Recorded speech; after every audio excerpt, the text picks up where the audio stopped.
بسم اللہ الرحمن الرحیم۔ اللہ کے نام سے شروع جو نہایت مہربان رحم والا۔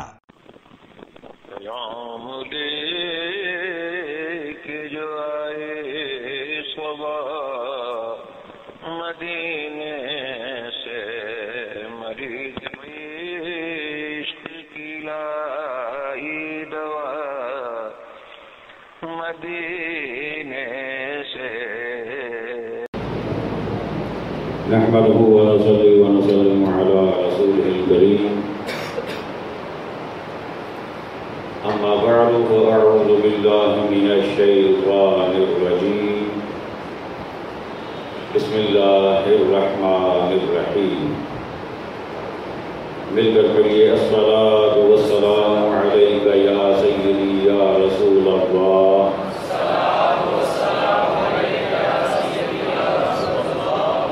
وعلى آلك وأصحابك يا سيدي يا حبيب الله۔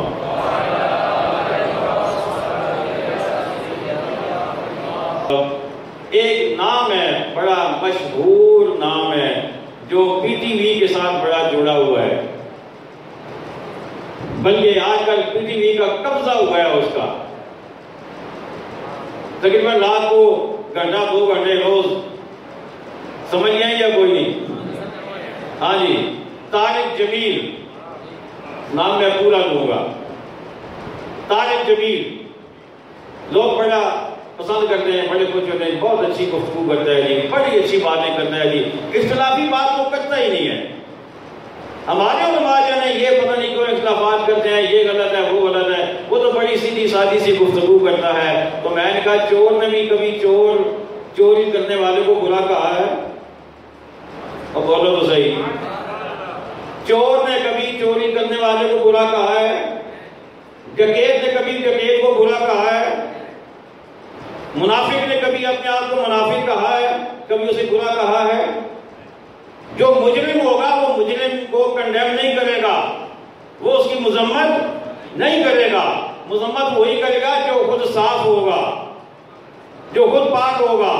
ہم مذمت ان کی اس لیے کرتے ہیں کہ وہ بد عقیدہ ہیں، گستاخ ہیں، لیکن وہ اس لیے نہیں کرتا کہ وہ خود وہی ہے۔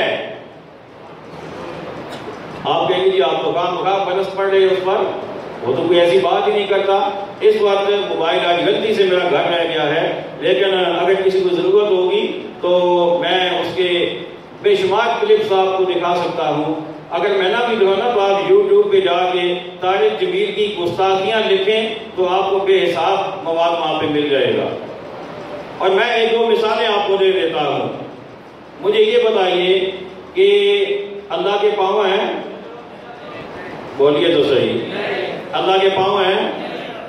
اللہ کا جسم ہے؟ اللہ کو کلاوے میں لیا جا سکتا ہے؟ لیکن طارق جمیل کیا کہتا ہے؟ وہ دعا مانگتا ہے، یا اللہ اب آ جانا، آ جانا، یا اللہ تو کہاں چلا گیا ہمیں چھوڑ کے؟ آ جانا، تو آ جائے تو ہم تیرے پاؤں دھوئیں گے، ہم تجھ سے چمٹ جائیں گے، ہم تجھ سے گلے لگ جائیں گے۔ مجھے بتائیں، آپ جو کبھی مدرسے میں نہیں گئے، آپ میں سے جو دوست بھی جنہوں نے کبھی دین کو زیادہ ڈیٹیل سے نہیں پڑھنے کا موقع ملا، انہیں بھی پتہ ہے کہ رب کے پاؤں، مجھے بولیے نا، اللہ کے پاؤں نہیں ہے، اللہ کا جسم اللہ کو کلاوے میں نہیں لیا جا سکتا۔ لیکن ایک اتنا بڑا مبلغ ہو گئے تو وہ جناب یہ کہہ رہا ہے، اسے جائز نہ کہیں تو کیا کہیں، جائز نہ کہیں تو کیا کہیں۔ اور پھر حضرت موسیٰ علیہ السلام کے بارے میں اس کا کلپ میرے پاس موجود ہے، اس میں وہ کہتا ہے کہ موسیٰ علیہ السلام نے جدو اللہ کیا نا کہ جہاں فرعون کو تے موسیٰ علیہ السلام جدو گئے نا تے آپ نے جدو وہ اپنا آسان والے سٹیانا وہ سب کام گیا تو موسیٰ علیہ السلام ڈر کے نس سے، یہ اس کے الفاظ میرے نہیں ہیں، موسیٰ علیہ السلام ڈر کے بھاگ پڑے۔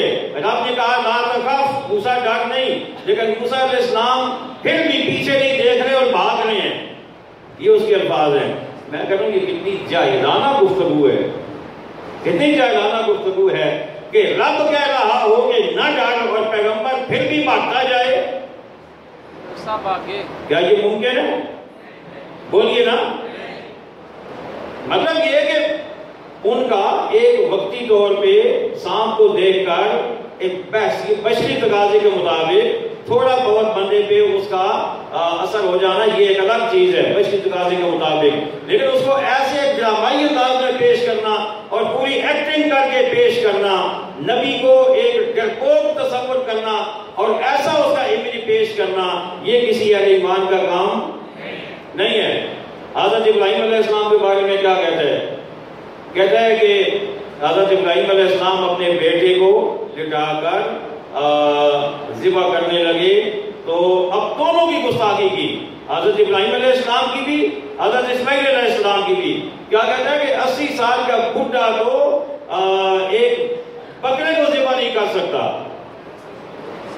80 سال کا بڈھا وہ تو ایک چوزے کو ذبح نہیں کر سکتا، اور دوسری طرف کیا کہتا ہے کہ اسماعیل علیہ السلام کو ایسے لٹا لیا جیسے بکرے کو لٹایا جاتا ہے، اور کہتا ہے کلپ میرے پاس موجود ہے۔ تو کیا یہ ادب والے الفاظ ہیں؟ بولیے تو صحیح نا، ادب والے ہیں۔ اور آل رسول کے بارے میں کیا کہتا ہے؟ اچھا اس سے پہلے ایک اور بات، حضرت پیر سید مظفر شاہ صاحب کراچی کے ہمارے بہت عظیم عالم دین ہیں، ان کی ایک بات مجھے بڑی یاد آتی ہے۔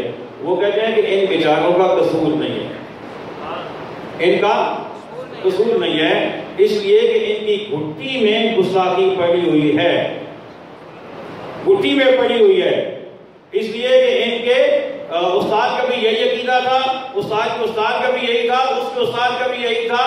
تو جب گھٹی میں یہ چیز نسلاً در نسل آگے منتقل ہو رہی ہے تو شاہ صاحب کہتے ہیں کہ تعریف کرنا تمہارا فیلڈ ہی نہیں ہے، تم اگر تعریف بھی کرو گے نا تو درمیان میں گستاخی تم سے آٹومیٹکلی ہو جائے گی، اور یہی ہوتا ہے۔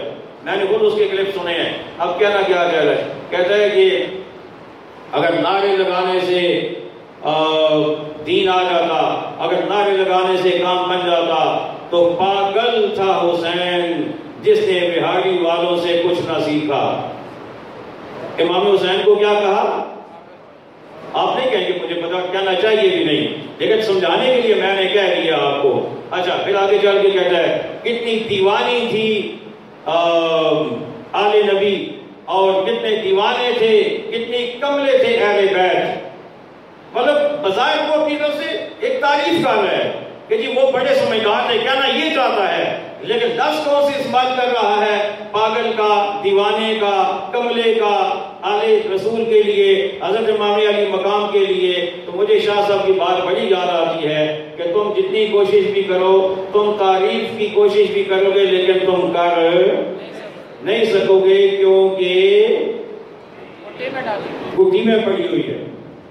تو یہ جناب طارق جمیل صاحب ہیں، لوگ بڑے شوق سے سنتے کہتے ہیں کہ نہیں وہ کوئی اخلافی بات نہیں کرتا، بلکہ میں نے خود اس سے سنا، مجھے اتنے سال ہو گئے میں نے کبھی کوئی اخلافی بات نہیں کی، میں نے کبھی کسی کو غلط نہیں کہا۔ میں نے کہا یہی تو منافقت ہے کہ غلط کو غلط نہ کہنا ہی تو منافقت ہے۔ اور منافقت کیا ہوتی ہے؟ میں جس کو غلط سمجھتا ہوں میں اس کو غلط کہہ رہا ہوں، لیکن اگر تم نہیں کہتے ہو تو اس کا مطلب تم منافقت کر رہے ہو۔ تو بہرحال یہ کوشش کریں، کوشش کیا کریں بلکہ اوروں کو بھی منع کریں کہ ایسے آپ نے سننی ہے تو آپ اپنے علماء کو سنیں نا، آپ کے علماء کم ہیں اس سے، ہمارے علماء کم تو نہیں ہے۔ آپ ثاقب رضا مصطفی صاحب کو سنیں، آپ ڈاکٹر اشرف آصف چناری صاحب کو سنیں، آپ مدنی علماء جو ہیں آپ ان کو سنیں، اظہر حسین اطاری صاحب کو سنیں، عبدالحبیب صاحب کو سنیں، آپ اپنے بھی آواز سنیں، تو انشاءاللہ اس سے بہتر مواد آپ کو ملے گا، عقیدہ بھی ٹھیک رہے گا۔ جس کا عقیدہ ٹھیک نہیں ہے اس کے الفاظ چاہے جتنے اچھے کیوں نہ ہو، جس کا عقیدہ بولا تو بولے نا، جس کا عقیدہ ٹھیک نہیں ہے اس کے الفاظ جتنے اچھے کیوں نہ ہو، ایکٹنگ وہ جتنی اچھی کیوں نہ کر لیتا ہو، اور آنسو جتنے وہ کیوں نہ بہا لیتا ہو، اور وہ یوں بڑا جناب وہ چستہ الفاظ کیوں نہ استعمال کرتا ہو، لیکن اگر عقیدہ ٹھیک نہیں ہے، بد عقیدہ ہے، تو اس کے قریب جانے کی ضرورت نہیں ہے، اس کی بات سننے کی ضرورت نہیں ہے۔ یہ طارق جمیل صاحب جو ہیں، ان کی آڈیو کیسٹ، یہ سیریز میرا تو اب آئی ہے نا، اور یہ انٹرنیٹ تو اب عام ہوا ہے، اس کی آڈیو کیسٹ میرے پاس پڑی ہوئی ہے جس میں اس نے کہا تھا، اب بعض لوگ کہتے ہیں کہ وہ تو کوئی اختلافی بات کرتا ہی نہیں ہے، آپ پتہ نہیں کیوں اس کے پیچھے پڑے رہتے ہیں۔ میں نے کہا کرتا ہے، آپ کو سمجھ نہیں آتی۔ کیا میں نے کہا؟ آپ کو سمجھ نہیں آتی۔ اب اس کی بات میں آپ کے سامنے بیان کروں گا، اس کے بعد میں آپ سے پوچھوں گا کہ یہ بات کیسی ہے، ذرا توجہ کیجیے گا۔ اس نے کہا جس طرح کا اس کا انداز ہے کہ میرے بھائیوں ذرا غور کرو کہ کیا آپ نے زندگی میں کوئی ایک نماز بھی ایسی ادا کی ہے جس میں آپ کو نماز کے آغاز سے لے کر اختتام تک صرف اور صرف اللہ کا خیال رہا ہو؟ اگر ایسی کوئی نماز بھی آپ کی نہیں ہے تو پھر سوچیں کہ آپ کی نمازیں کس کام کی، آپ کی نمازوں کا کیا حال ہے، پھر وہ آپ کی نمازیں آپ کو کیا فائدہ دیں گی؟ مجھے بتائیے، اچھی بات ہے نا، بری بات تو نہیں کی نا؟ نماز میں، پوری نماز میں اللہ ہی کا خیال رہے، اچھی بات ہے نا بھائی، ہے نا اچھی بات؟ ہاں، اچھی بات نہیں ہے۔ یہی تو میں کہتا ہوں کہ آپ کو سمجھ نہیں آتی۔ وہ بہت کچھ کہا جاتا ہے لیکن آپ کو سمجھ نہیں آتی۔ وہ شہد کے اندر زہر لپیٹ کے دے رہا ہے آپ کو۔ اچھی بات کیسے ہے؟ جب آپ پڑھیں گے السلام علیکہ ایھا النبی، تو اپنے آقا کی طرف جان نہیں کریں گے؟ بولیے تو صحیح، آقا کی طرف جان نہیں کریں گے؟ جب آپ پڑھیں گے اللہم صلی علی محمد وعلی آل محمد، تو کیا آقا کی طرف دھیان نہیں کریں گے؟ اگر دھیان نہیں کریں گے تو میں کہتا ہوں کہ آپ اگر قصداً کوئی آدمی یہ کوشش کرے کہ اول سے لے کر آخر تک مجھے صرف اللہ کا خیال رہے، السلام علیکہ ایھا النبی پڑھتے ہوئے بھی میرا دھیان نبی کی طرف نہ جائے، وہ اگر کوشش کر کے یہ کرے گا تو میں کہوں گا اس کی نماز قابل قبول نہیں ہے۔ اس لیے کہ اگر شروع سے آخر تک صرف اللہ کا دھیان رکھنا ہو، کسی اور کی طرف اپنے دھیان کو نہ لے جانا ہو، تو اللہ نبی کا نام کیوں رکھتا نماز میں؟ اللہ نبی کا ذکر کیوں رکھتا نماز کے اندر؟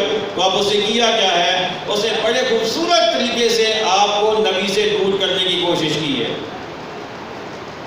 لیکن آپ کو کیا کہتے ہیں؟ ہاں واقعی ہماری تو نمازیں واقعی کسی کام کی نہیں ہے، ہم نے تو کبھی ایسی نماز پڑھی نہیں ہے، ہمیں تو اول سے آخر تک اللہ ہی کا خیال ہونا چاہیے۔ یہ چیزیں ہیں جو آپ لوگوں کو سمجھ نہیں آتی، اس لیے ہم آپ کو ان لوگوں سے دور رہنے کے لیے کہتے ہیں، ورنہ اس سے میری کوئی زمین کا جھگڑا نہیں ہے، ہمارا کوئی مکان سانجا نہیں ہے، ہماری دیوار کوئی مشترک نہیں ہے کہ جس کے وجہ سے میں اس کے خلاف بول رہا ہوں۔ میرا مقصد صرف آپ کا ایمان بچانا ہے، مجھے صرف آپ کے ایمان کی فکر ہے۔ ثاقب رضا مصطفی صاحب سے میری کوئی رشتہ داری نہیں ہے اور اس سے بھی کوئی رشتہ داری نہیں ہے اور دونوں سے کوئی دشمنی بھی نہیں ہے۔ جو رسول اللہ کا غلام ہے ہم اس کے غلام ہیں، جو رسول اللہ سے دور لے کے جاتا ہے ہم اس کے قریب نہ خود جاتے ہیں نہ آپ کو جانے دیں گے۔ بس یہ ہماری ذمہ داری ہے۔ اللہ تعالیٰ ہمیں عمل کی توفیق عطا فرمائے۔ وما علینا الا البلاغ۔ شہنشاہ مدینہ الصلاۃ والسلام، شہنشاہ مدینہ الصلاۃ